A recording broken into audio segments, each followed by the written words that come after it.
Wonder Woman 84 is awesome.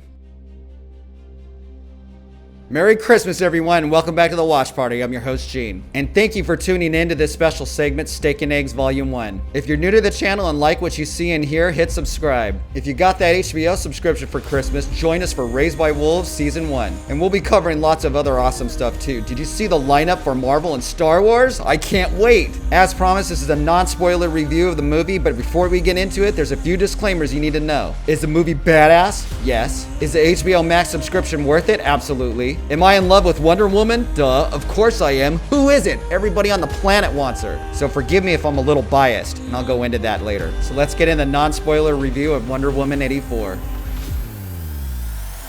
Let's get something right out of the way. Gal Gadot is the definitive Wonder Woman. If you don't think so, I don't respect your opinion. You're just flat out wrong. You can't deny that there's something very unique and special about this version of Wonder Woman. If you haven't figured out the difference, I'm going to tell you. Imagine a reformed criminal running into Wonder Woman at a Comic-Con. I bet it'd play out something like this. Wonder Woman, I came all the way just to say thank you. See, many years ago, I was a very bad person. I was into violent crime. I fell in with the wrong group. We held up banks. And one day you came in, messed up my crew and I pretty bad. But if you hadn't have done that, I wouldn't be the person I am today. I went to jail, cleaned myself up, got into shape, finished law school, came out, started a practice, adopted a family, got a nice home, and none of that would have been possible if you hadn't intervened that day. So again, I want to say thank you.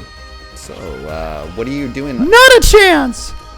Is this some sort of joke? Cool. It's cool. What's wrong with you? That's the difference. Oh, when she dresses the part.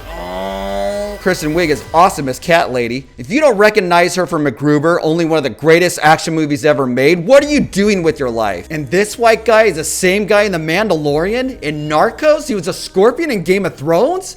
There's something to this acting thing after all, and this guy's got it. And I thought I deserved an Oscar for being delighted by mom's cheap-ass Christmas present every year. Let's not forget tall, handsome Captain Kirk. We're talking 70 years and Wonder Woman still hasn't let him go? I think we all know who the real hero is here. Even young Wonder Woman is a badass. Look at that little cutie with her little freckles. You are definitely cheering for this young lady right out the gate. Go, go, go! Really exciting stuff. And the score elevates it that much. It is booming. And then our first scene with Wonder Woman proper. All I gotta say is if you're not in love with her all over again, I don't think you have a pulse. You're on the list, baby. So it's all good. We can't get in trouble. Let's do this.